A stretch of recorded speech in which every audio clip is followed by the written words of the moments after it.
Keep your comms up.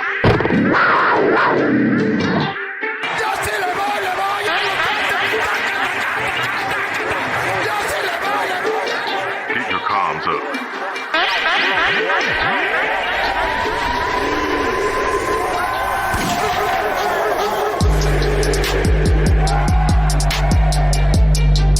Keep your comms up. The Panther Comms Podcast with Timmy VO. Hello, Panther fans. Welcome to Panther Comms Podcast, episode number 6. We're talking about Cam Newton. Let me get things straight, folks. I'm not one of these yahoos out here. It's Cam. It's Cam. Cam. This is purely situational. I talk about the game of football because I understand the game of football. I don't talk about it because I'm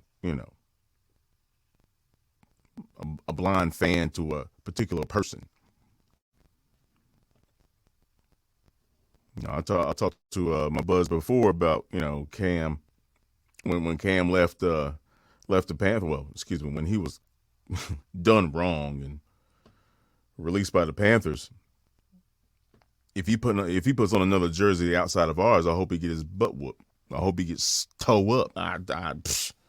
Panthers are bust, folks.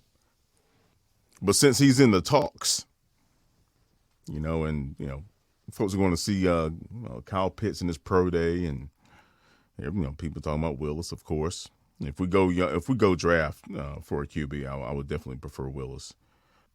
But this is about Cam, and as you folks probably know already, Cam and Willis have a relationship. It's funny how Cam came back the way he did due to particular circumstances. But it's also ironic in a way that Sam Darnold, the reason why he got injured, is the same reason why I really had a lot of doubts on bringing Willis to this team, the offensive line. And Cam got beat up last year in just a couple of games. I mean, it was truly embarrassing what the left tackle position was doing last year. And, in conjunction with other things, Paradis got injured and things of that nature, but it was embarrassing. It was embarrassing. I mean,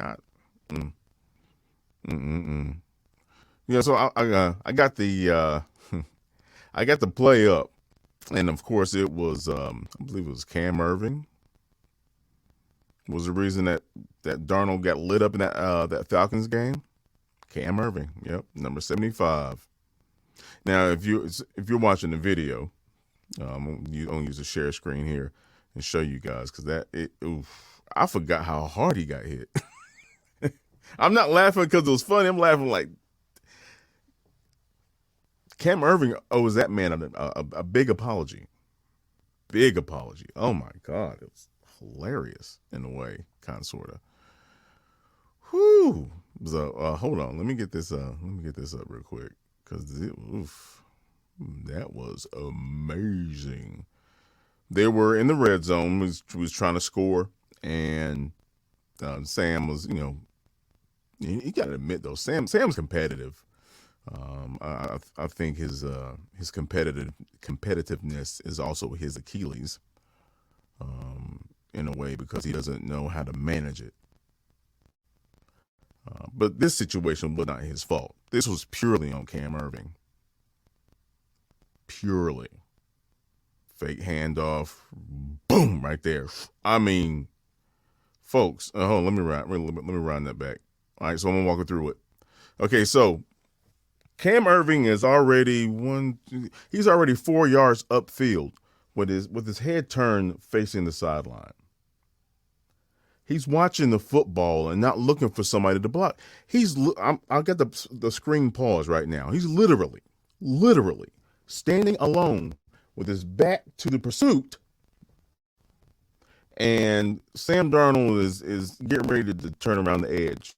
All right, and again, so Sam is like 3 yards behind the line of scrimmage. So there's about a 7-yard difference from Cam's position where Sam is right now. Okay, and Sam's going to head upfield. Right, by the time he gets to the line of scrimmage, Cam Irving never turned his head back. Now, the reason I'm talking this up is because this was my worry about bringing Willis or Pickett or anybody in here for crying out loud, which kind of ties to Cam Newton. But this also ties to Cam Newton because Cam Newton would have been able to take that hit, and he probably would have took off in a manner because there's blockers. If you see DJ and I believe that's Trimble, you see those two. If Sam splits those blocks right there, it's 1-on-1 with the safety. Cam Newton would have took that. In fact, he probably would have scored. Or at least got us a little. But 54 was on the. If you're on defense and you're facing the offense, 54 is on the right hash. Okay, he's on the right hash. By the time Sam got to the line of scrimmage, he already had 3 or 4 good steps, and Cam Irving still never sees the guy. He's watching Sam the whole time, as if he's on defense. Sam comes up, 54 just levels him. I mean, you just head whip back all that. And Cam Irving never looked right, never looked at the pursuit in no way, shape, or form. That shows a couple of things. First and foremost, again, Cam Newton is a lot sturdier than Sam Darnold, and he's also a better runner, just instinctively. Okay, the potential for Cam to take that into the end zone, because that collision happened at the 4-yard line, would have been higher, and the offensive line is more to blame for last year's woes on offense than any other position. And they're a unit, which also ties to Matt Rule's decision-making last offseason. Even though Fitterer came in, it was still under Matt Rule's, decision-making process. And we see the difference between last year and this year. It's night and day. They're signing talent. Our offensive line is about to make a huge turn. Okay, which is in my opinion, and I won't go into Cam's statistics from last year, which are skewed basically because he came in halfway through the season off the couch. I mean, and I'll also talk about his last full season, which was as a New England Patriot, obviously, and how they utilize him and his numbers. It's indicative of what we can do behind this offensive line as opposed to Sam Darnold. Okay, so anyway, the offensive line, as it was before we started signing the offensive guard that we got, and I think we're going after a tackle now. And we got two individuals, one that can play center from the Ravens and the guard from the Rams. That offensive line now will be better served having Cam Newton behind it as opposed to Sam Darnold. And the reason I say that, again, the fact that Cam Newton has a Carolina Panthers jersey on and he's in that stadium is going to bring an energy that Sam Darnold will never, ever, ever provide. And if Tepper had any type of, resolve as a leader, because that's what he is, he will just bite that bullet and try to get Sam out of there any way he can and some type of return from it.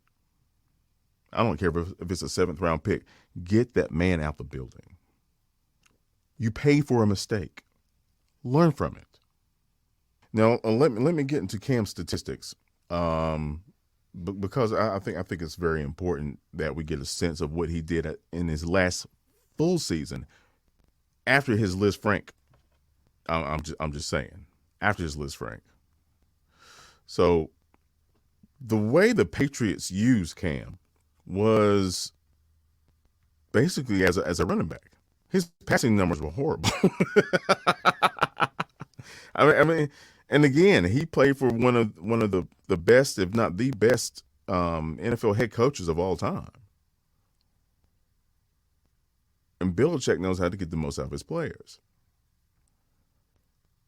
All right, so let me pull up his stats real quick. Oh no, that was here we go. And this is from the source of his article is Boston.com. This is a sports section. And they did a pretty decent breakdown of him. It's I suggest you guys go check it out. I'll put the link in the on the YouTube video, and in the write up for the podcast. So let me talk about his passing first, okay? And this is Cam Newton's last full season, which was with the New England Patriots. The article reads. Oh, no, let me cite the writer. I'm sorry. I should be better than that. It's by Kari Thompson. Kari Thompson. This came out on March 12th, 2021. Of course, they were thinking that Cam was going to come back and start for him, but that did not happen. Let's see. So, and I'm just going to read a little snippet for you. Newton's average depth of target last year was just 7.3 yards, tied for 34th in the league, right? And that's from a minimum of 121 attempts.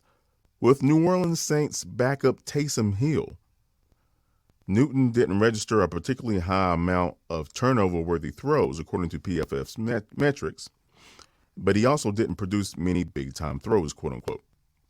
Passes graded as having, excellent ball location and timing, generally thrown further down the field and or a tighter window. That was their definition of a big-time throw. In short, Newton essentially played the role of game manager last season, largely keeping the ball out of harm's way as the Patriots relied heavily on their stellar ground attack. The end result, a passing attack tied for the third fewest explosive pass plays, completions of more than 20 yards, in the league at 38, and ranked 30th overall in passing yards. Okay. So, he didn't, if you're watching the video, you see this, and listeners, his passer rating versus the league average in 2020, his passer rating was at 82.9, was 65 at 65.8% completion, with 2,657 yards, 8 touchdowns, and 10 picks. Okay. But if you look a little deeper, they didn't want him to pass the ball. Belichick wanted a sound running game to develop a play action out of and to exploit that. Yeah. So it's interesting, but if you look at what he did in the run game, he acted a fool. And again, this is after the surgery.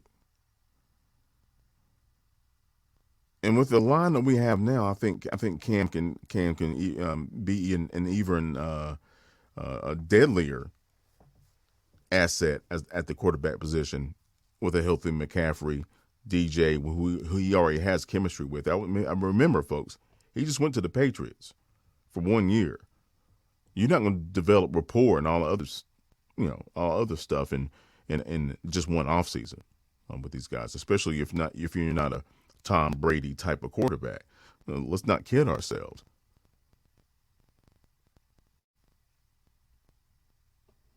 Cam isn't known for his passing ability, but if you have been watching the Carolina Panthers since 2010, you see what happens when Cam has a good offseason. A healthy offseason, mind you, not getting in car accidents and shit like that and coming off of surgeries.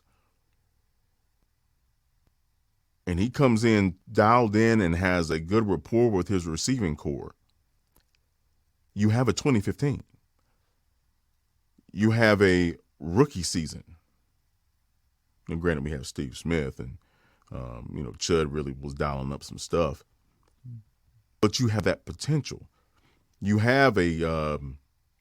when was it that the season that he got to 2017, I believe it was, when he got hit in the shoulder? That folks, we were on a roll, and what happened? Cam was working with Scott and Norv in the offseason on his technique, his timing, his footwork. Nitpicking.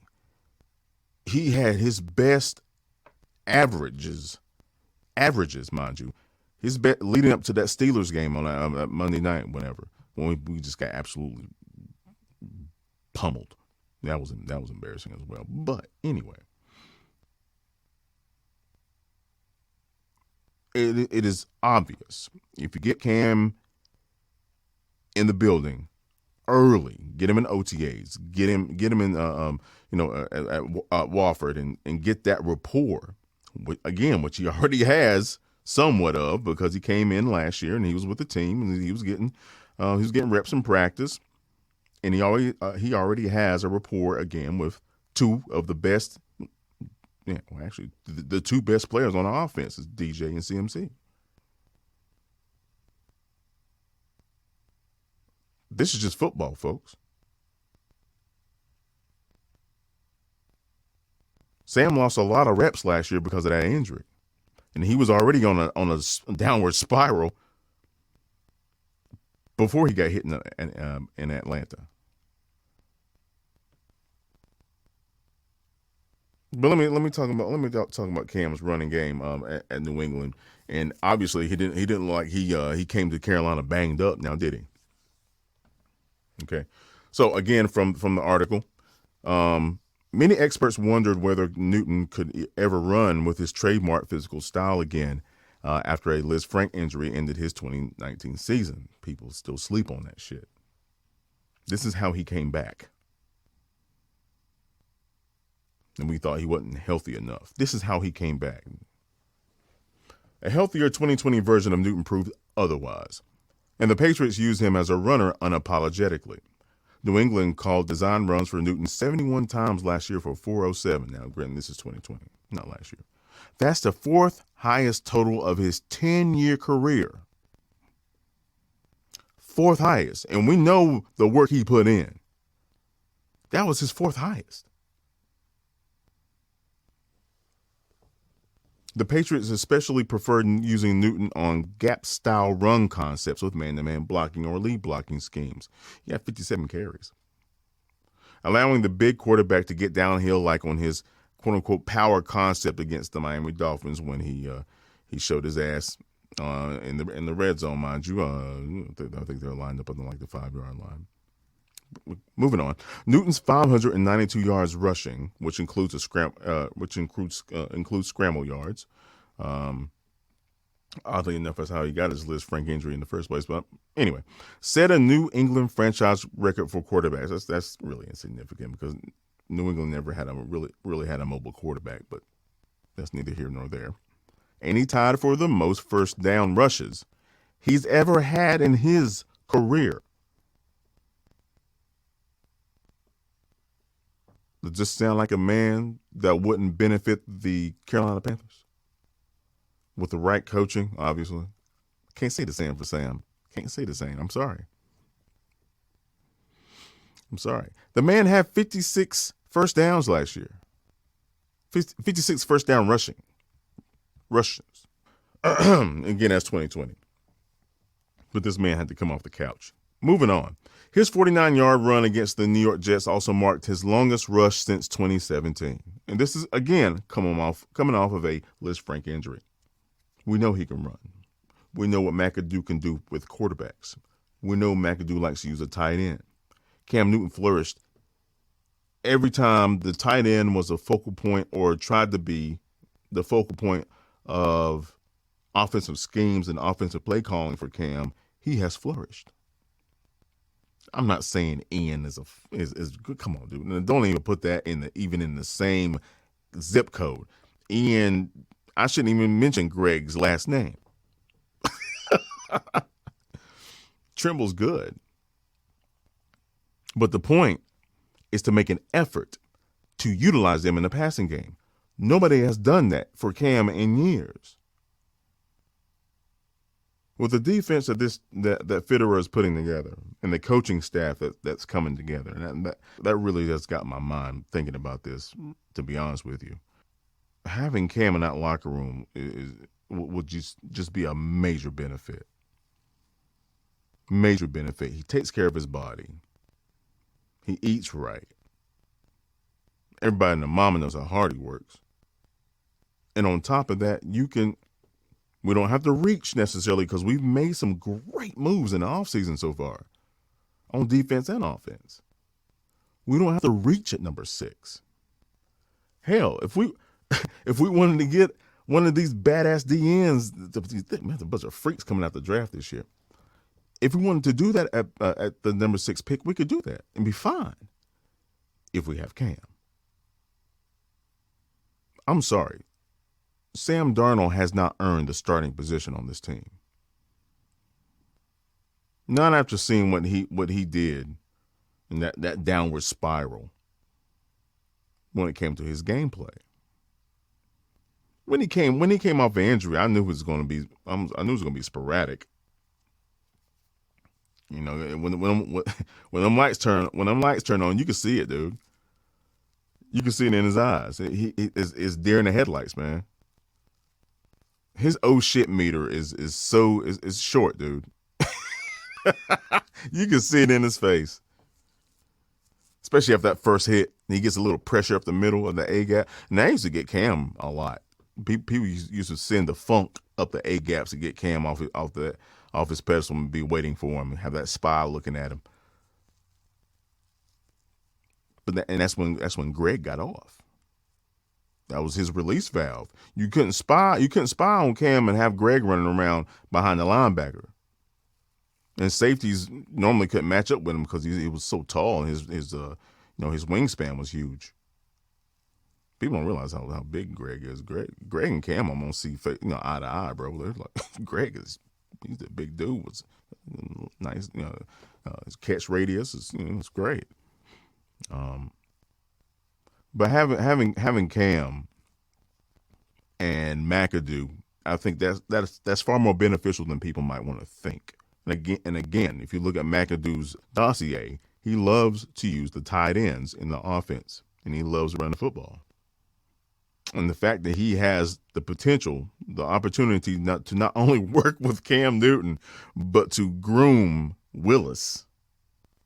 I mean, and I don't hate Pitts. The kid can play, obviously. Oh, his hand size. Man, shut the hell up with that shit. His hand size doesn't mean anything. What does the ball do when it leaves his hand? The kid can play. That is obvious. But from an NFL standpoint, it seems to me that Willis is coachable, he's astute, and he already has a connection and tie with probably one of the greatest Panthers to ever put on a uniform that still has the potential to play here and put fans in that stadium. I'm sick and tired of seeing all these other jerseys and shit in those stadiums. Y'all need to stop doing that shit. That whole scenario right there, and again, this is based on what the Panthers have done in the offseason in signing critical players to this team. That whole scenario is too perfect. It needs to happen. If Tepper can keep his shit together and just be like, you know what? That's 18 mil gone. But I'm going to make a lot more if I get Willis and Cam on this team at the same time.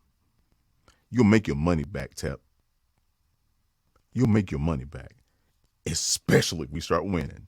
Because you know what it's like to win with Cam Newton on this team. The energy is contagious.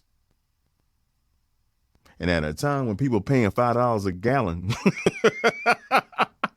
you might want to make sure it's worth taking a drive down there and checking out the game. This is not personal, folks. Cam Newton needs to be on this team because it makes the Panthers better, especially if you draft his protege, so to say, with a McAdoo offense. And we've seen the pieces that we put together on defense already. These young bucks are getting better. Hassan is not here, so Burns is going to have to act a fool. We got Marquise back, D-Jax. But folks, I mean, this defense, Federer has found some gems in the late rounds. Legion of Boom. Don't sleep. Maybe we don't need a reach. Maybe we just need to be smart. Again, this is just me. I'm not coming at this from a personal standpoint, because I'm looking at Cam's stats right now from from when he played for us last year. I mean, Jesus Christ, it's amazing this man came off the couch and did what he did, but at the same time, it looks like he came off the couch and did what he did. Statistically speaking, I'll just run over this real quick and I'll let you guys go. Statistically speaking, he had his best game against the Washington football team, oddly enough. Old Coach Rivera. He had a 120.5 quarterback rating. 27 of 21, 77 percentile, 189 yards, 2 touchdowns. Off the couch, mind you. Of course, we remember what he did in Arizona. Just get him in the red zone, coach. It's like Shaq. Just get him in the paint, coach. Just get him in the paint.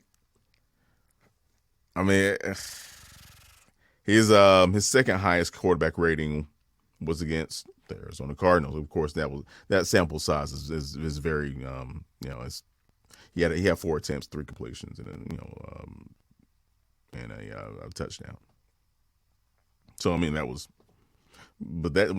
Washington game was telling. 27 attempts, 21 completions. That's efficiency. Okay. Now his worst game was Miami. That was Miami's defense was acting a fool, and that was also an exposure on our offensive line, and Cam's inability to trust the O-line, and his lack of continuity with the receiving core. Because the only way you're going to beat a defense that's bringing heat is if you get that ball out quick to your hot receiver. And that requires timing, because normally that hot route is going to be ran in a manner that it's going to be, we're talking 2 seconds, maybe. That ball's coming out, so that the quarterback needs to have a better understanding where that receiver is going to be, and that's another reason why he threw 2 picks in that game. I remember one specifically. Everybody was like, "What the?" Now, I think DJ was too. Like, what, bro? What are you doing? Because his timing was off. If he threw that ball early, it might have gotten there. At least in a manner where the DB wouldn't be able to get to it. But I think another incident was maybe a tip ball, maybe. But that his Miami game, he had a 5.8. I mean, that was just horrendous. But yeah.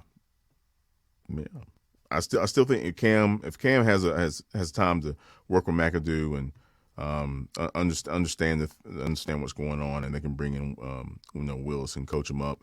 I ain't saying keep Cam for the next 3-5 years. I mean, that's ridiculous. We need to move on. We need to move on in a way that's going to appeal to the fan base.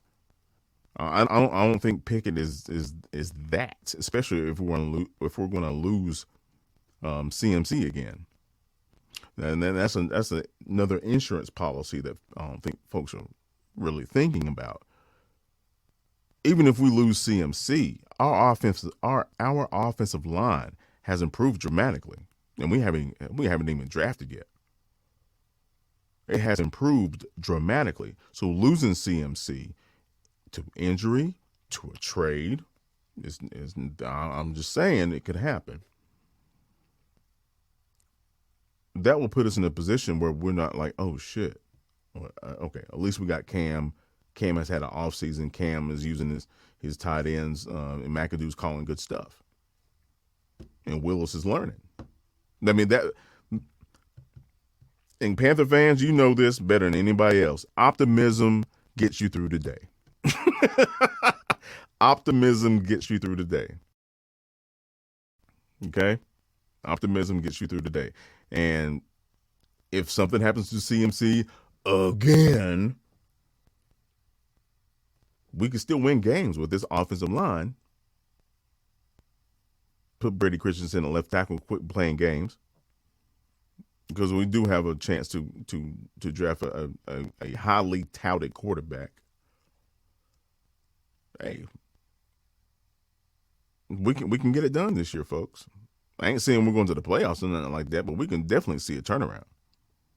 And it'll be a lot more exciting if Cam Newton's at the helm.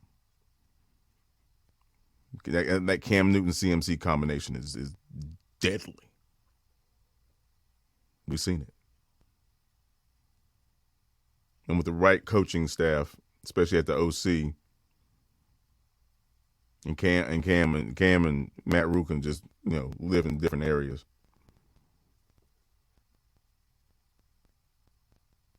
I think Cam can bring a well-earned boost to the morale of this team and this franchise, and more importantly, us. Thanks for checking out the Panther Comms podcast, ladies and gentlemen. I'll be kicking up the Panther Fan Friday draft edition, or maybe immediately after the draft. Excuse me. So right now, I'm just going to be talking to you guys every week about what's popping, what's not, and have a little fun with that. Yeah, buddy. So.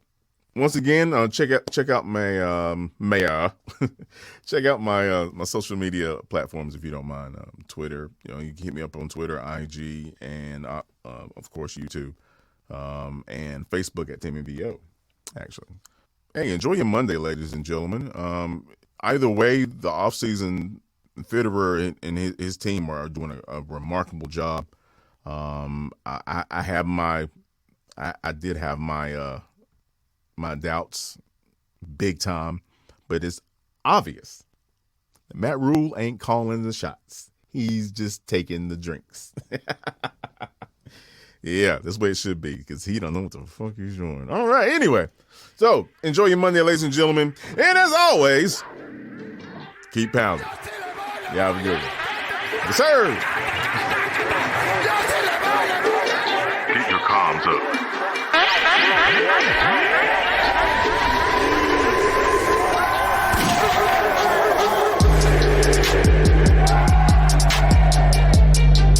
Keep your comms up. The Panther Comms podcast with Timmy VO.